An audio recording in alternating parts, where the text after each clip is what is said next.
នៅក្នុងយុគសម័យ selfie នេះយុវវ័យយើងភាគច្រើនសុទ្ធតែត្រូវការទូរស័ព្ទដែលមានកាមេរ៉ាខាងមុខទំហំធំដើម្បីងាយស្រួលអាចផ្ដិតយកផ្ទៃមុខបានច្បាស់បត់ល្អក៏ប៉ុន្តែកាមេរ៉ាទូរស័ព្ទភាគច្រើនគឺនៅមានគុណភាពកម្រិតមធ្យមមិនទាន់ច្បាស់ល្អនៅឡើយនោះទេហើយនេះគឺជាកាមេរ៉ា digital ដ៏តូចច្រឡឹងនិងគួរឲ្យស្រឡាញ់មួយរបស់ Canon model PowerShot N2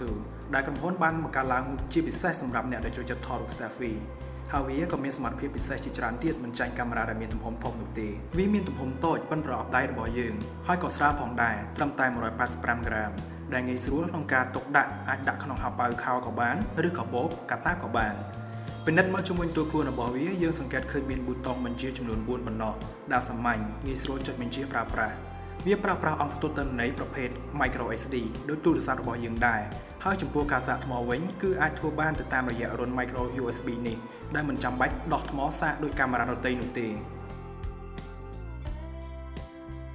PowerShot N2 មានកាមេរ៉ាដ៏ធំលាតត្រដាងពេញតួខ្លួនរបស់វាតែម្ដងដែលអាចទាក់ទាញចំណាប់អារម្មណ៍របស់អ្នកដទៃបានពេលយើងលើកវាយកមកចាប់កាន់ថតរូបកាមេរ៉ារបស់វាមានទំហំ16 megapixel ប្រើប្រាស់ sensor CMOS មួយលើ 2.3 inch ដែលអាចផ្ដិតយករូបភាពបានច្បាស់ល្អជាពិសេសគឺការថតរូបភាពលក្ខណៈ selfie ជាមួយនឹងមុខងារ self portrait នេះយើងអាចធ្វើការបង្កើនឬបន្ថយពន្លឺនិងជួយបង្កើនផ្ទៃមុខរបស់យើងឲ្យកាន់តែម៉ត់ល្អដូចទៅនឹងធម្មជាតិមិនចាំបាច់ត្រូវកែកុនបន្ថែមទៀតនោះទេភ្លើង flash មួយគ្រាប់របស់វានេះក៏មានអត្ថប្រយោជន៍ខ្ពស់ផងដែរអាចជួយបង្កើនពន្លឺលើផ្ទៃមុខរបស់អ្នកឲ្យកាន់តែភ្លឺស្រស់ថ្លាបានទោះនៅកន្លែងដែលមានពន្លឺទាបឬកន្លែងងងឹតក៏មិនចោទជាបញ្ហានោះដែរក្រៅពីមានមុខងារពិសេសសម្រាប់អ្នកដែលចូលចិត្តថតរូបភាពផ្ទៃមុខខ្លួនឯងហើយនោះយើងក៏អាចប្រើប្រាស់កាមេរ៉ានេះធ្វើជាម៉ាស៊ីនថតសម្រាប់សកម្មភាពប្រចាំថ្ងៃផងដែរហើយវាក៏មានការពង្រីកបានចំនួន8ដងដែលអាចផ្ដិតយកវត្ថុដែលស្ថិតនៅឆ្ងាយបានល្អគួរសម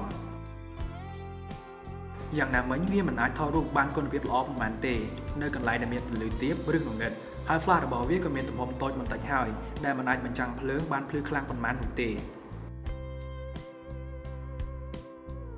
Canon PowerShot N2 នេះមានមុខងារថតរូបពិសេសមួយចំនួនអាស្រ័យទៅលើកាលៈទេសៈដូចជា Auto Program, Self Portrait, Low Light, Fish Eye និង Toy Camera Effect ជាដើមមុខងារទាំងនេះមានអត្ថប្រយោជន៍ផ្សេងៗគ្នាក៏ប៉ុន្តែមុខងារ Self Portrait និង Fish Eye ត្រូវបានគេពេញនិយមប្រើប្រាស់ជាងគេសម្រាប់អ្នកដែលចូលចិត្តថតរូបភាពជាលក្ខណៈ selfie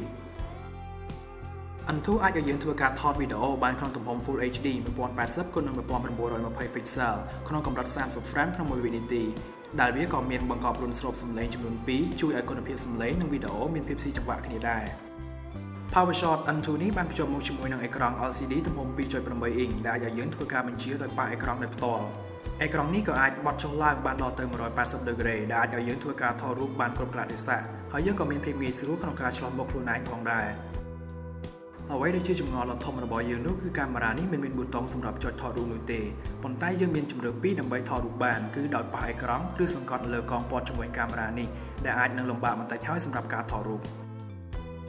យើងក៏អាចធ្វើការបញ្ជូនរូបភាពឬវីដេអូដែលបានថតនៅលើកាមេរ៉ាទៅកាន់ទូរស័ព្ទហើយចែកចាយបន្តទៅកាន់ Facebook ឬ Instagram បានភ្លាមៗជាមួយនឹងប្រព័ន្ធ NFC និង Wi-Fi ដែលបំពាក់នៅលើកាមេរ៉ានេះដែលនេះក៏ជាលក្ខណៈងាយស្រួលមួយផងដែរបន្ថែមពីលើនេះទៀតយើងក៏អាចធ្វើការប្រើប្រាស់ទូរស័ព្ទរបស់យើងដើម្បីបញ្ជាការថតរូបភាពពីចម្ងាយបានទៀតផង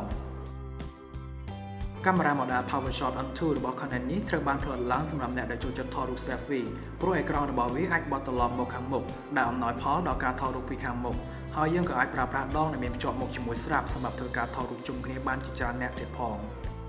PowerShot N2 នេះមានដាក់លក់នៅក្នុងទីផ្សារប្រទេសកម្ពុជាយើងហើយជាមួយនឹងតម្លៃប្រហែលនឹង$330